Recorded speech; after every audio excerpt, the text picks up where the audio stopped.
오늘은 10월 첫째 주 주일입니다. 우리 다 함께 조용한 기도 드리심으로 10월 첫째 주 주일 예배를 성부와 성자와 성령의 이름으로 시작하겠습니다. 다 함께 기도하겠습니다. 주께 감사하라. 주는 선하시며 그 인자하심이 영원함이로다. 할렐루야. 거룩하신 하나님 아버지, 이 시간 오클랜드 감리교회 성도들이 하나님께 주일 예배를 올려드립니다. 이 예배를 기뻐 받아주시고 성령께서 처음부터 끝까지 인도하여 주시옵소서. 우리 주 예수 그리스도의 이름으로 기원하옵나이다. 아멘. 화라 찬양팀과 함께 찬양하겠습니다.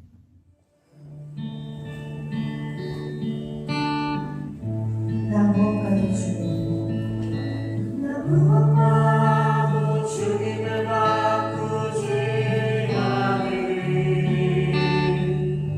다른 어떤 은혜 구하지 않으리. 오직 주님만이 내 삶의 도움이시니 주의 얼굴 보기 원합니다. 무엇과도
오 주님 하늘이 끄소서.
다 같이 일어나셔서 마지막 찬양 이 땅에 화보하며 있어서 함께 생각하시겠습니다.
다 함께 사도신경으로 신앙고백 함께 고백하겠습니다.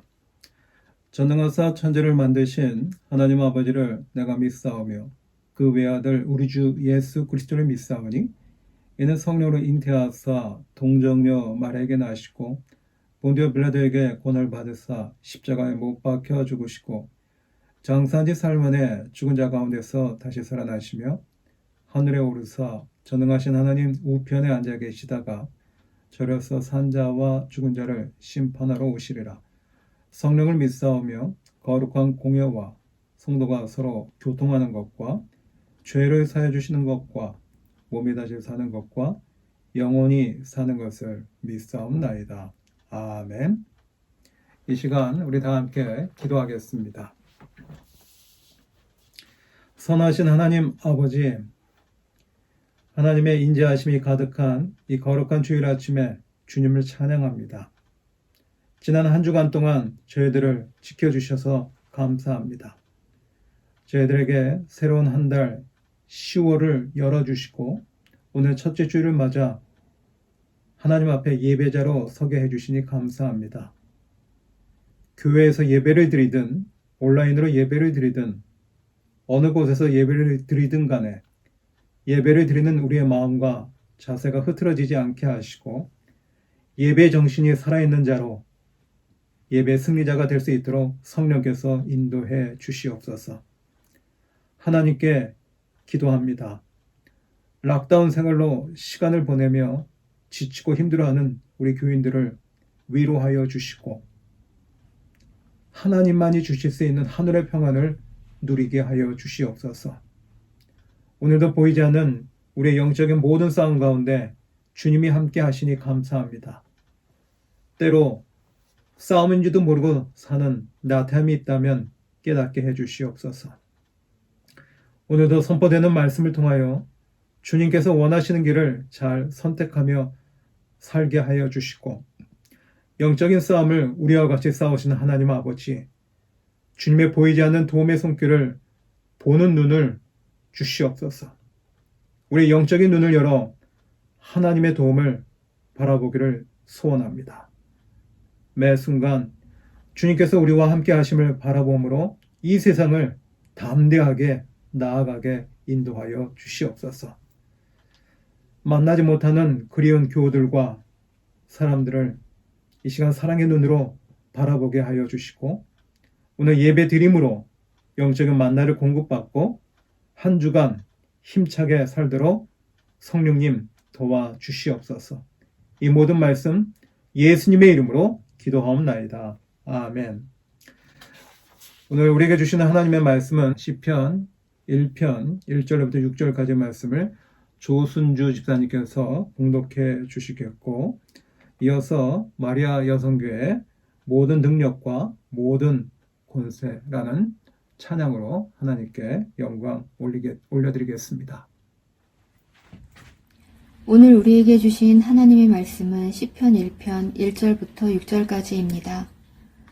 복 있는 사람은 악인들의 꾀를 따르지 아니하며 죄인들의 길에 서지 아니하며 오만한 자들의 자리에 앉지 아니하고 오직 여호와의 율법을 즐거워하여 그의 율법을 주야로 묵상하는도다. 그는 시냇가에 심은 나무가 철을 따라 열매를 맺으며 그 잎사귀가 마르지 아니함 같으니 그가 하는 모든 일이 다 형통하리로다. 악인들은 그렇지 아니하며 오직 바람에 나는 겨와 같도다. 그러므로 악인들은 심판을 견디지 못하며 죄인들이 의인들의 모임에 들지 못하리로다. 무릇 의인들의 길은 여호와께서 인정하시나 악인들의 길은 망하리로다.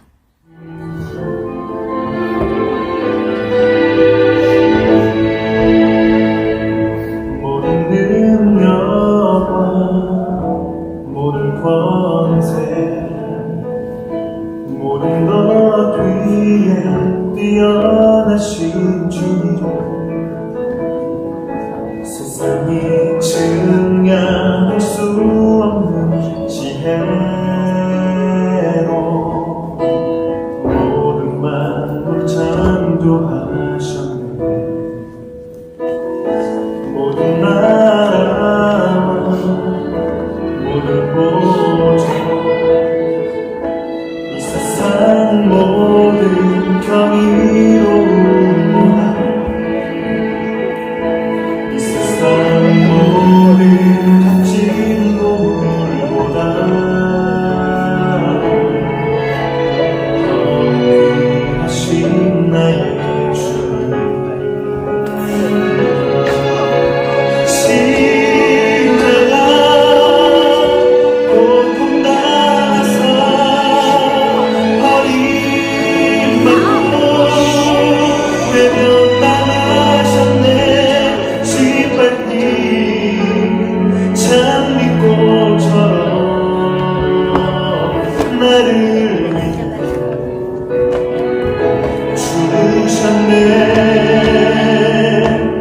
나의 주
말씀 전하기에 앞서 교회 소식 잠깐 나누겠습니다. 다음 주일 기도는 이용철 장로님께서, 그리고 성경 봉독은 황슬기 집사님께서 담당해 주시겠습니다. 저희가 교회에서 예배를 드리지 못한 지가 벌써 7주가 되었습니다. 여러분들 좀 지치기도 하시고 힘드실 텐데 조금만 더 참고 기도하시면서 인내하시면 좋겠습니다. 교회에 다른 특별한 소식이 또 있다면 다음 주일 저녁 7시에 줌으로 속장님과 부속장 모임이 있습니다. 지난번 모임 때와 똑같은 그런 내용을 가지고 함께 나누는 시간 갖도록 하겠습니다. 한 번도 빠짐없이 참여해 주시면 감사하겠습니다. 오늘 읽어주신 본문에 있는 말씀을 가지고 진심을 들킨 하나님이란 제목으로 잠시 말씀을 나누겠습니다. 여러분에게 한번 질문을 하나 하겠습니다. 여러분 앞에 보약과 독약이 있다고 한다면 여러분이 이 중에서 어떤 것을 선택하시겠습니까? 여러분 앞에 보약이 있고 독약이 있어요. 보약은 먹어도 되는 거지만 독약은 먹으면 안 되는 거죠. 왜냐하면 보약을 먹으면 몸에 유익이 있어서 좋지만 독약을 먹게 되면 몸에 해롭기도 하고 또 치명적이기 때문입니다. 그래서 보약과 독약이 있다고 한다면 뭘 먹어야 된다고요? 보약을 먹어야 됩니다. 그런데 생각해 보니까 우리가 신앙생활 하면서 우리에게 보약이라고 한다면 뭐가 있을까요? 보약은 우리가 자주 먹어야 되는 거니까 우리 근처에 가까이 두고 그리고 자주 먹어야 되는 겁니다. 그러니까 우리가 신앙생활을 한다고 한다면 우리에게 보약은 뭐냐면 하나님의 말씀이 우리에게 보약이 됩니다. 오늘 말씀을 듣는 가운데 여러분에게 그 말씀이 여러분의 영혼에 보약이 되어서 건강하고 또 유익이 있는 귀한 시간이 되기를 간절히 기대합니다. 천재 화가라고 부르는데요. 레오나르도 다빈치라고 하는 화가가 있습니다. 이 화가가 예수님께서 십자가에 지시기 전에 12제자들과 마지막으로 식사했던 그 최후의 만찬 그림을 그릴 때의 이야기입니다. 이제 예수님이 앉으시고 그 식탁에 12명의 제자들이 앉아서 그 식사하는 그 장면을 그림으로 그리려고 하는데 예수님을 그리려고 했어요. 근데 예수님처럼 이렇게 온화하고 은혜가 되는 그런 바라보기만 해도 좋은 그런 얼굴을 모델을 사람을 통해서 그 예수님의 얼굴을 그리려고 하는데 그래서 예수님의 모델을 찾아봤죠. 그러다 보니까 그 애쓰던 가운데 교회 찬양대원 중에서 그 청년 가운데서 외모가 아주 수려하고 아주 출중한 그러한 사람을 발견하게 되었습니다. 저 사람을 가지고 저 청년을 가지고 저 청년의 얼굴의 모습을 가지고 예수님을 그려야 되겠다 이런 생각을 했던 거죠. 그래서 그 청년을 예수님의 어떤 모델로 삼아가지고 그리려고 했는데 그 청년이요 로마로 유학을 가서 공부하겠다고 떠나버린 겁니다. 그래서 예수님을 모델로 삼을 사람을 다른 사람으로 정해서 그림을 그렸습니다. 그리고 시간이 흘러서 이제 그림을 그리고 예수님도 그렸고 그리고 제자들도 그렸는데 제자들 중에 마지막으로 그림을 그려야 될 사람이 있었는데 그 사람은 바로 가룟 유다였습니다. 이 가룟 유다를 이제 그림을 그려야 되는데 누굴 모델로 삼을까 곰곰이 생각하다가 아주 타락한 모습을 지닌 어떤 사람을 어느 날 발견하게 되었습니다. 그 사람을 모델로 삼아서 가룟 유다의 그림을 그려서 그 그림을 완성했습니다. 그런데요, 나중에 알고 보니까 그 가룟 유다의 모델이 됐던 사람은 좀 시간이 한참 됐을 때 예수님을 모델로 삼으려고 했던 그 청년이었다는 거예요. 그러니까 이 청년이 유학을 가가지고 방탕한 생활을 하다 보니까 몸과 마음이 또 생각하는 것이 좀 심성이 나빠져가지고 얼굴마저 변해버렸다는 겁니다. 똑같은 사람이거든요. 그런데 자신이 자유의지를 가지고서 내가 예수님처럼 그런 모습으로 살겠다고 결정할 수 있는 거고 또 가룟 유다처럼 선택할 수 있다는 것이 제가 이 이야기를 해드리는 이유입니다. 똑같은 사람인데 어떤 선택을 하느냐에 따라서 인생이 그 결과가 달라질 수 있다는 거예요.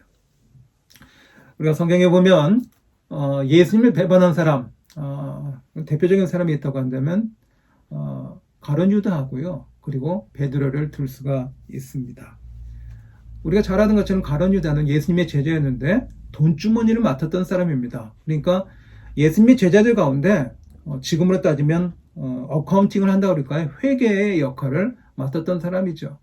근데 성경에서 이 가룟 유다에 대해서 어떻게 평가하냐면 도둑이라고 이야기를 합니다. 그리고 예수님을 돈을 받고 예수님을 팔아넘긴 배반한 자라고 평가를 하죠. 어느 날이었습니다.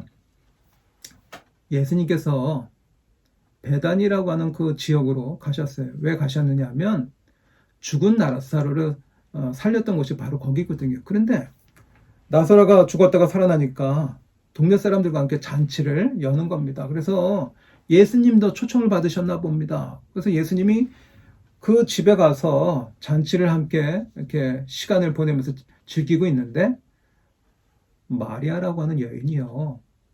아주 비싼 향유인데 그거를 예수님의 머리부터 이렇게 붓기 시작하는 거예요. 그러니까 예수님의 몸에 그 향수가 그냥 쭉 흐르는 겁니다. 그리고 자신의 긴 머리카락으로 예수님의 그 몸을 닦는 거예요. 예수님의 제자 가운데 회개 역할을 했던 가룟 유다가요. 그때 그 여인을 향해서 뭐라고 한마디 꾸짖는 이야기를 합니다. 성경에 보니까 이렇게 말씀합니다.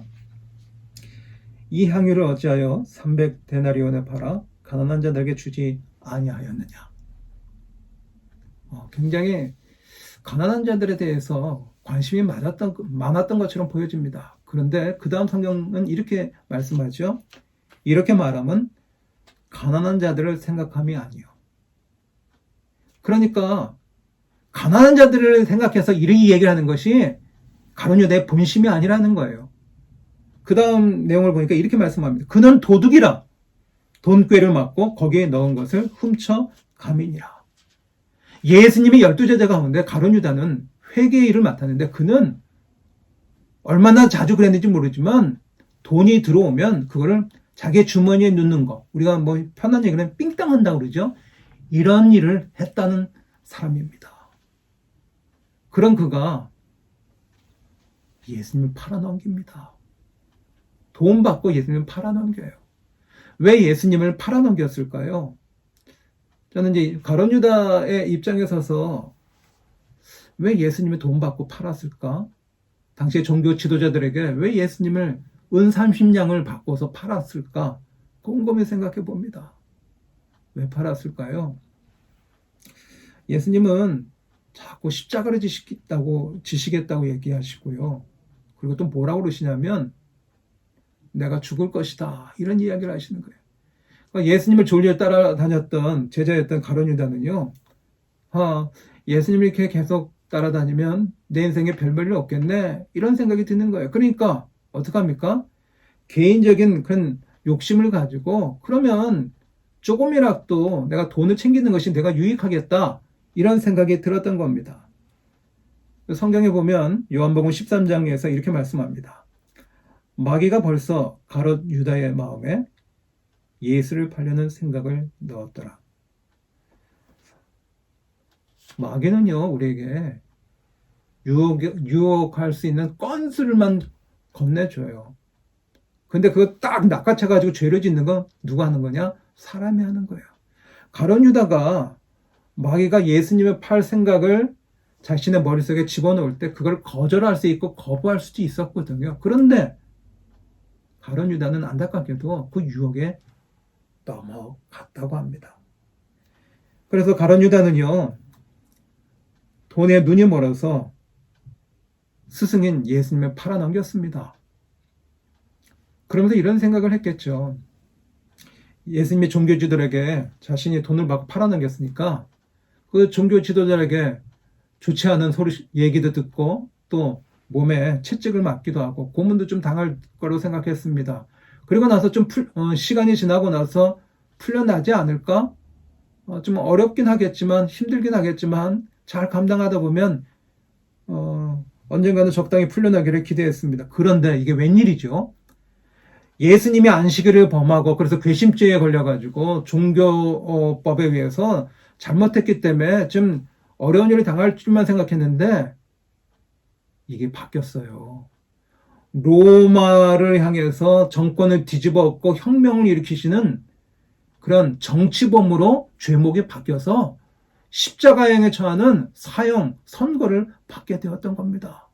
자신은 돈 얼마 받고 예수님을 그냥 팔아 넘겼는데 얼마 있다가 고생하고 나오실 줄 알았는데 예수님이 십자가형에 처하게 되면서 죽게 되었다는 거죠. 그러니까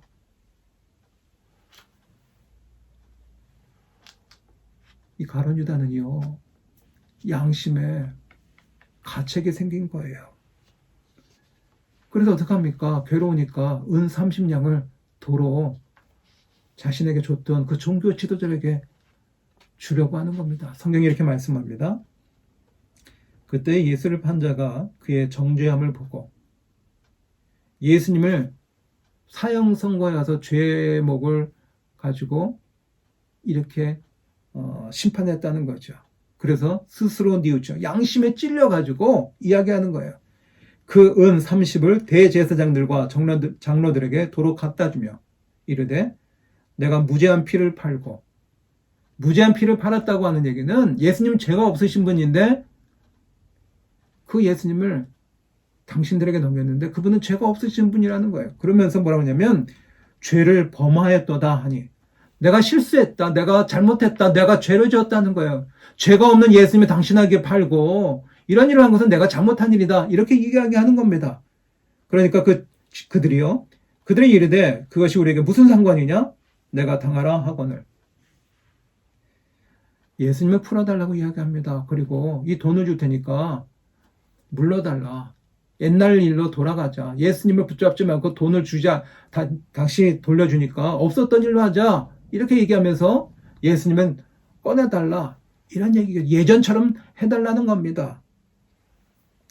유다는요, 예수님이 죽게 되니까 두려웠던 모양입니다.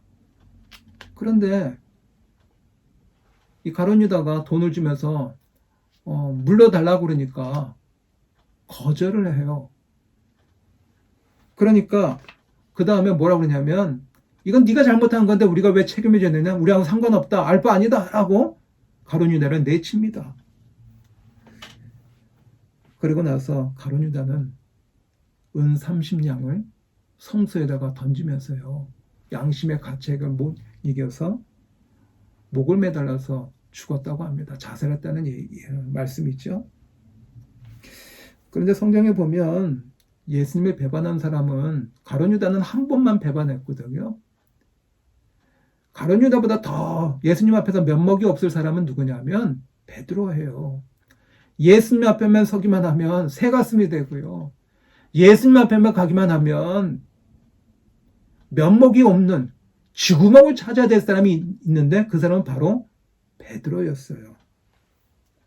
그 베드로는요, 예수님을 3번 부인하고요, 죽은 게 아니라 오히려 살아났어요. 그런데 예수님을 배반했던 가룟 유다는 비참한 죽음을 맞이했습니다. 이것이 가룟 유다의 문제였어요. 가룟 유다는 예수님을 은 30냥을 받고 팔아넘겼잖아요. 그리고 죄책감 속에서 절망했거든요. 그리고 당시 종교 지도자들이요, 돈을 다시 물려주고 없던 일로 해달라고 그렇게 했는데 거절했잖아요. 그러니까 마음에 우울한 마음이 막 드는 거예요. 죄책감 속에 막 시달리는 거예요. 그리고 우울한 마음에 계속 그 흐느적거리면서 거기 그 늪 속에서 계속 빠져나가는 거죠. 자신이 잘못했다는 걸 알아요. 그래서 자신의 죄를 고백합니다. 그러면서 오늘 다시 돈을 돌려주면서 이건 내 본심이 아니다. 이건 내가 실수한 거고 내가 잘못했다. 내가 죄를 지었다고 이야기합니다.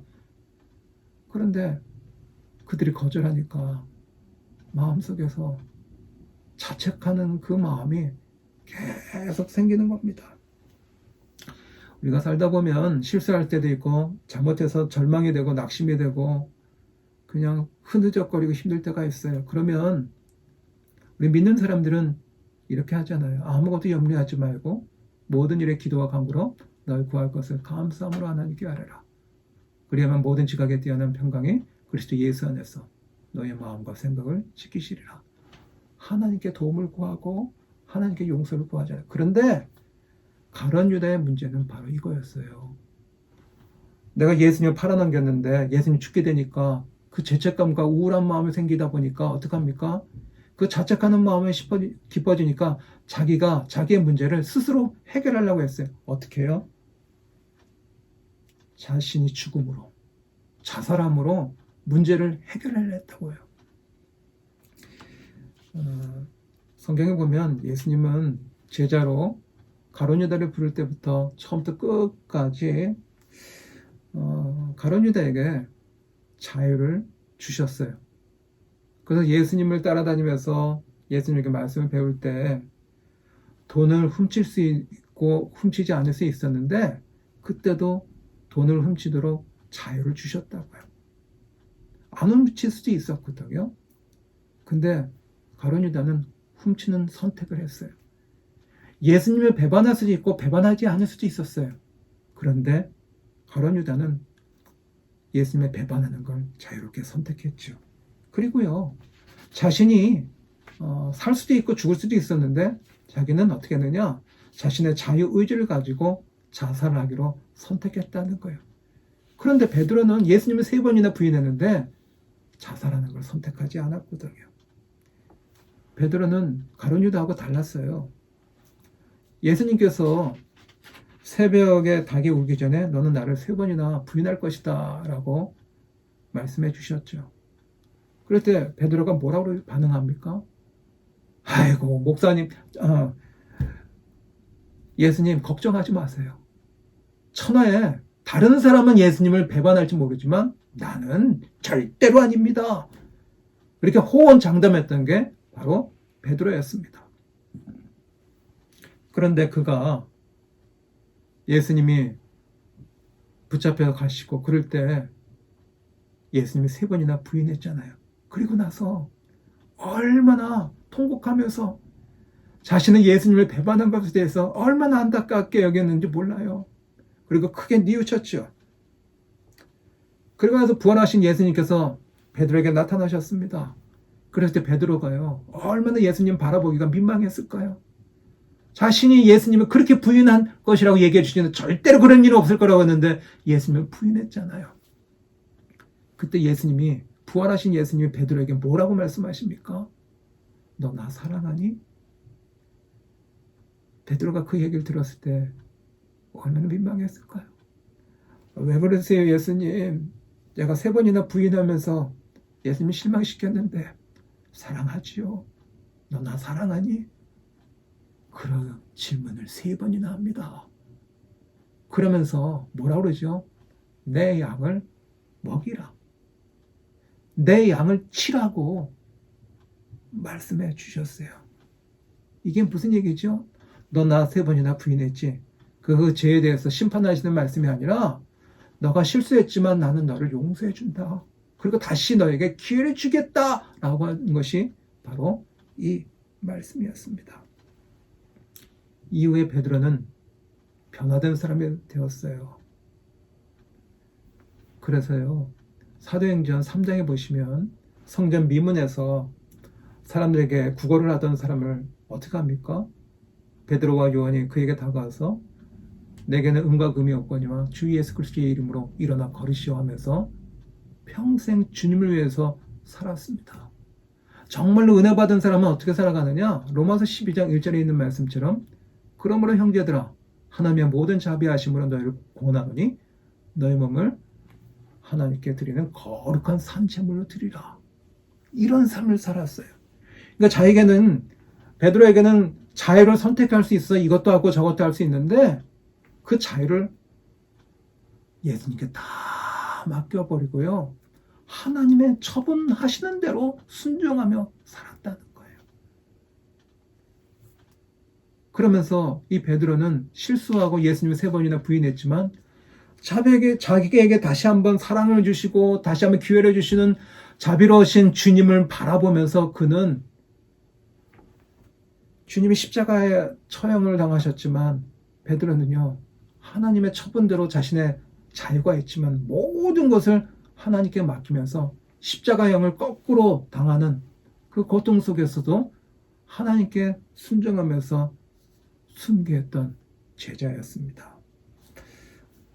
오늘 시편 1편에 있는 말씀은요, 시편이 1편부터 150편까지 있잖아요.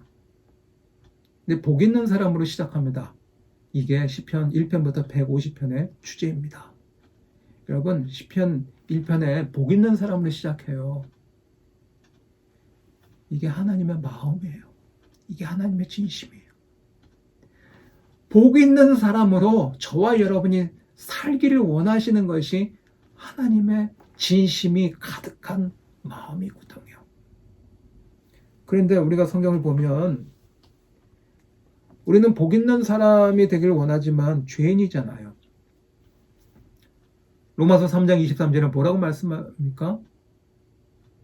모든 사람이 죄를 지었으며 하나님의 영광에 이르지 못하다니. 우리는 죄인이에요. 우리는 의인들이 아니라고요. 그런데 은혜는 뭐냐 하면 우리가 죄인이지만 하나님께서 우리를 의롭게 여겨주신다는 거예요. 죄인인데도 불구하고 우리가 은혜가 되는 건 뭐냐면 우리 죄를 용서해 주시고 의롭다고 불러주시고 우리를 의인이라고, 복 있는 사람이라고 주님께서 불러주신다는 거예요. 왜냐하면 오늘 시편 1편에 보시면 복 있는 사람은 어떤 사람들이에요? 1절에 보니까 죄인들의 길에서 턴 어라운드 하는 사람들이래요. 죄인들의 길에서 살다가 그 자리를 돌이켜서 다른 길로, 복 있는 사람의 길로 터닝하는 사람들이에요. 그리고요, 이 사람들은 악인의 꾀를 쫓지 않으려고 사는 사람이라는 거예요. 그리고 뭘 좋아해요? 제가 오늘 설교할 때 맨 앞부분에서 보약을 얘기했습니다. 하나님의 말씀을 즐거워하고 주야로 묵상하고 이렇게 살아가는 사람이 복 있는 사람이라고 성경은 말씀합니다. 그래서 오늘 저와 여러분이 아무도 안 보잖아요. 예배 안 드려도요. 그런데 우리가 복 있는 사람이 되기 위해서 오늘도 말씀 앞에 쓰잖아요. 예배하는 자리에 쓰잖아요. 누가 보건 안 보건 상관하지 않고 오늘 주님을 즐거워하고 그래서 주님 앞에 내가 서고자 안 쓸 수도 있고 주님을 만나지 않을 수도 있는데 오늘 주님 보고자 말씀 듣고자 우리가 선택하잖아요. 그게 바로 오늘 복 있는 사람의 모습이라고 말씀하는 겁니다. 나이가 드시고 인생을 살다 보시면 우리가 누리는 것들도 많고 여유가 있는 것도 있고 좋은 것을 먹고 또 많이 배우고 건강하고 이게 참 좋은 것이라고 생각을 하죠. 그런데 오늘 성경은요, 복 있는 사람은 그런 사람이 아니라 이런 것을 아무리 많이 누려도요, 하나님과 관계가 없는 사람들은 악인이래요. 하나님하고 커넥션이 없거나 하나님하고 커뮤니케이션이 없거나 하나님하고 릴레이션십이 없는 사람은요, 안타깝지만 복 있는 사람이 아니라 악인이라고 성경은 말씀합니다. 그 악인의 존재감은요, 바람에 나는 겨와 같대요. 존재감이 없다고 말씀합니다. 그러면서 6절에 뭐라고 그러죠? 무릇 의인들의 길은 여호와께서 인정하시나 악인들의 길은 망하리로다 라고 말씀합니다. 자, 여기서 복 있는 사람과 악인의 차이가 나요. 악인은요, 처음부터 끝까지 어떻게 살아가는 사람이냐? 자신의 자유의지로만 살아가는 사람이에요. 하나님과 자유의지를 가지고 의논하거나 소통하지 않는 사람을 말해요. 모든 일을 자신의 자유의지를 가지고 독단으로 결정하는 사람을 악인이라고 이야기하는 거예요. 그러면요, 복 있는 사람, 선한 사람은 어떤 사람이게요? 자신의 자유의지를 가지고요, 하나님과 소통하는 거예요. 그건 자기가 선택을 하는 거예요. 하나님하고 소통하기 위해서 기도하고 하나님의 뜻을 구하고 하나님과 말씀을 나누고 때로는 내가 자유의지가 있지만 그걸 하나님께 다 맡기고 살아가는 사람, 이런 사람이 여호와의 법을 주야로 묵상하면서 즐거워하는 사람이겠죠. 그래서 악인의 길과 선인의 길은요, 악인의 길과 복 있는 사람의 길은 미리 정해진 게 아니라 결국은 선택인 겁니다. 그러니까 내가 자유의지를 가지고서 어떻게 선택하느냐에 따라서 복 있는 사람이 될 수 있고요, 악인이 될 수 있다는 말씀입니다. 사람들이 이런 이야기를 합니다. 왜 하나님이 악인을 만드셨을까? 이런 거 궁금하지 않으세요? 왜 하나님은 선하시다고 하는데 악인들을 만드셨을까? 하나님은요, 악인을 만드신 것이 아니라 인간을 만드셨어요. 그리고 인간에게 뭘 주셨느냐? free will이라고 하는 자유의지를 주셨다는 거죠. 하나님은 악인도 선인도 만드신 것이 아니라 인간이 자유의지를 가지고 선택한 것이 복 있는 사람이 될 수 있기도 하지만 악인이 될 수 있다는 겁니다. 그건 선택에 따라 달라지는 거예요. 어떤 선택이요? 자유의지를 가지고 선택한 결과가 복 있는 사람이 있거나 아니면 악인이 되거나 그 둘 중에 하나라는 겁니다. 창세기에 나오는 에덴 동산에서 아담과 하와에게 하나님께서 말씀하셨죠. 선악과는 따먹지 마라. 아담과 하와에게 하나님은 뭘 주셨는지 아세요? 자유의지를 주셨습니다. 먹어도 되고 안 먹어도 되는데 그건 자기들이 선택할 일이죠. 그런데 만약에 자유의지가 없었다고 한다면 아담과 하와는 로봇밖에 되지 않는 거예요. 로봇가 무슨 자기 생각이 있어요? 자기 의지가 없는 거죠. 우리가 청춘 남녀가 결혼하려고 연애하고 그럴 때요, 서로가 자신의 자유의지를 가지고 나 너 좋아하고 사랑해, 그래 우리 결혼하자, 그럴 때 의미가 있는 거잖아요. 그런데 한 사람에게 강요하고 프레스하고 로봇처럼 만들어가지고 그 결혼하자는 얘기를 들으면 그 결혼하는 것이 의미가 있을까요? 그는 의미가 없는 거예요. 하나님이 선하다고 하시는데 우리가 이런 질문할 수 있잖아요. 그러면 왜 악마 같은 살인범 같은 히틀러 같은 사람을 이 땅에 보내셨냐고요. 하나님은요, 자유의지를 가진 히틀러를 이 땅에 만드셔서 보내신 겁니다. 하나님은 악인 히틀러를 이 땅에 보내신 적이 없어요. 히틀러는요, 자신의 자유의지를 가지고 정말 신앙적으로 경건한 성자가 될 수도 있었고 아니면 악인이 될 수도 있었던 겁니다. 다만 그는 악인이 되기 위해서 자유의지를 그렇게 선택한 것 뿐입니다. 오늘 여러분들 가운데 말씀 듣다가 여러분의 자유의지를 가지고 하나님을 선택하고 그래서 여러분 모두가 복 있는 인생이 되기를 간절히 축복합니다.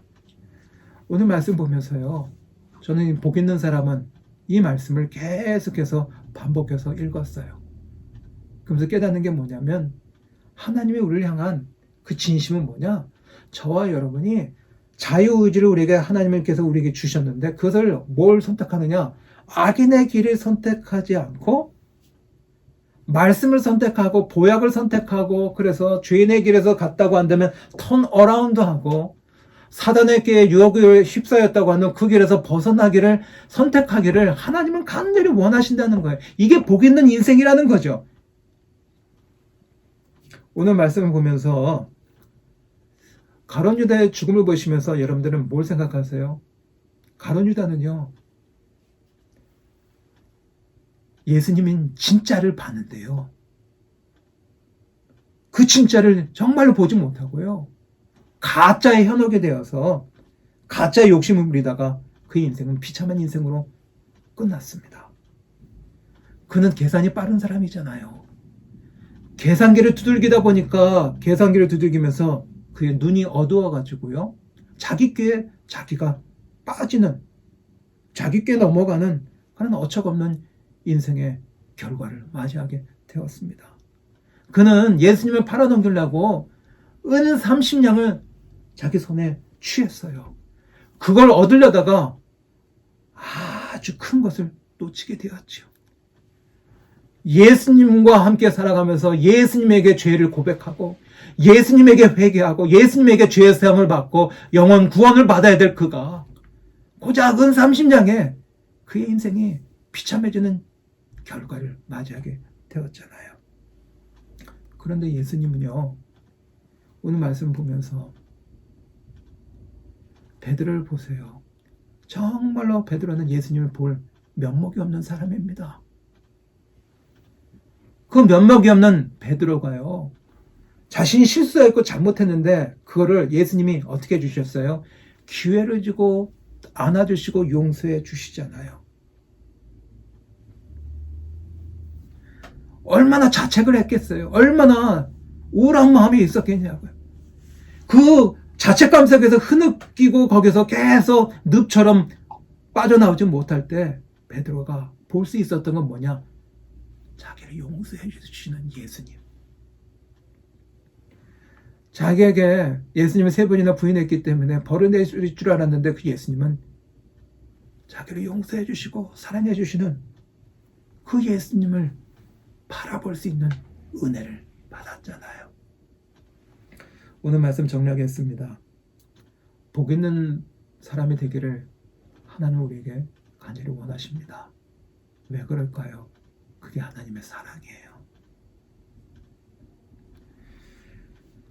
많은 사람들이 이런 질문을 갖습니다. 왜 전지전능하신 하나님이 선악과를 따먹지 말라고 아담과 하와에게 얘기했을 때 그들에게 자유의지가 있었다고 한다면 선악과를 따먹을 수 있고 안 따먹을 수도 있는데 하나님이 따먹을 걸 몰랐을까요?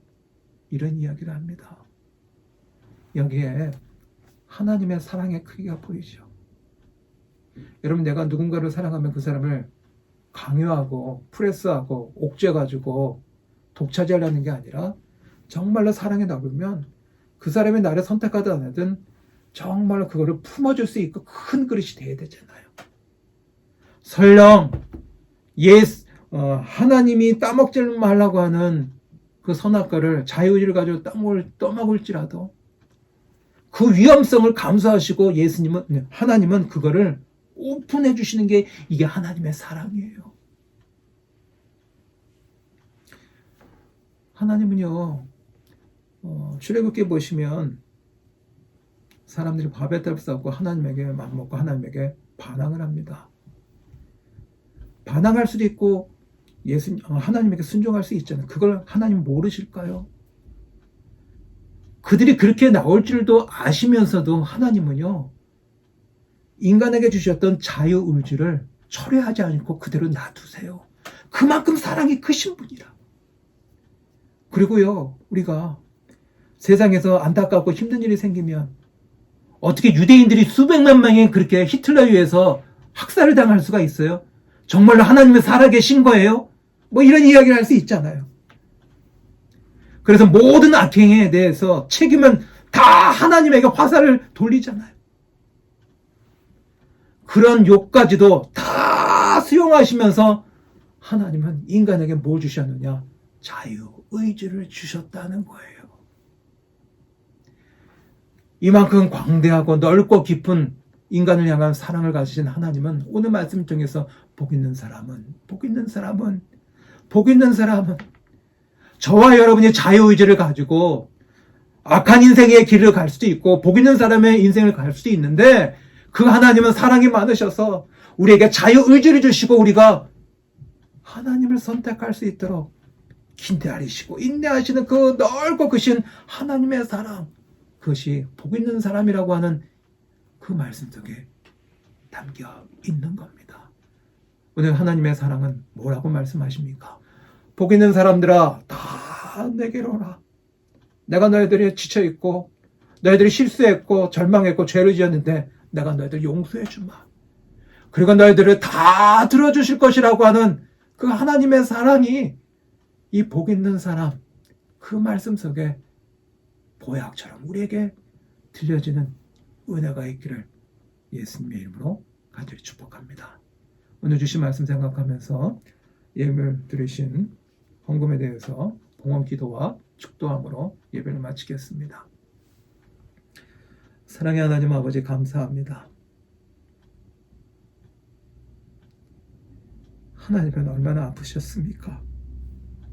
아담과 하와가 하나님의 말씀을 순종하지 않고 바벨 탑을 쌓으며 하나님께 대항하고 하나님에게 맞먹으려고 하는 인간의 그 죄성들, 그리고 악인들을 우리에게 보내주신 것이 아니라 악인의 길을 선택한 자유의지 때문에 그렇게 된 것인데도 불구하고 우리에게 자유의지를 주시는 그 사랑의 하나님, 그래서 오늘도 딴 곳에 가지 않고 예배드리는 자리에 있게 하심을 감사하고, 그래서 이 기적과 같은 예배 시간, 하나님을 선택하는 이 복 있는 사람의 인생들을 축복하여 주시고, 특별히 우리 사랑하는 성도들의 가정을 지켜주셔서 육신이 연약하지만 아버지여 주님께서 지켜주시고 보호하여 주시옵소서.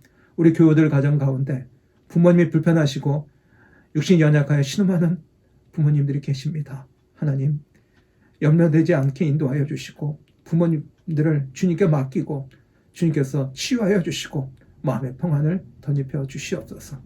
사랑의 하나님, 경제가 어렵습니다. 우리 교우들 가정들 경제가 어렵지만 그러나 주님 붙들고 승리하며 믿음으로 이겨내는 저희들 될 수 있도록 인도하여 주시옵소서. 이 시간에 주님 앞에 예물을 올려드립니다. 이 예물을 통하여 주님의 교회가 든든히 나가게 인도하여 주시고 하나님의 나라를 확장하는 이 오클랜드에서 아버지여 중심 기지가 될 수 있도록 인도하여 주시옵소서. 한 주간 생활합니다. 오늘 주신 말씀처럼 복 있는 인생으로 살아갈 수 있도록 이끌어 주시옵소서. 이제는 우리 주 예수 그리스도의 은혜와 하나밖에 없는 독생자를 나를 위하여 아낌없이 내어주시는 하나님의 사랑하심과 성령님의 인도하심이 이 시간 예배를 드리는 복 있는 인생들 위해 이제로부터 영원까지 함께하여 주시옵기를 간절히 축원하옵나이다. 아멘. 감사합니다. 오늘 10월 첫째 주일 예배를 잘 드렸습니다. 건강한 모습으로 지내시다가 다음 주에 다시 뵙겠습니다. 그럼 안녕히 계십시오.